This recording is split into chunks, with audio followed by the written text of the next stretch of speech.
Λοιπόν, είμαι η Παολίνα. Χριστιανά, αφιερωμένο λοιπόν.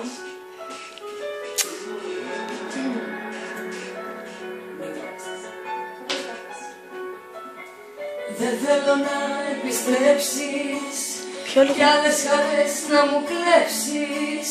Πλήρωσα τα σφάλματά σου, όμως έμαθα. Ξέχασε το όνομά μου, σβήσε τα τηλέφωνά μου. Δεν θέλω άλλες συγγνώμες κι άλλα ψέματα.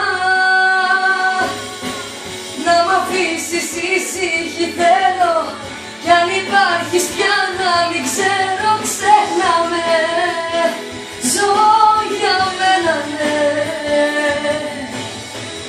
Να μ' αφήσεις γιατί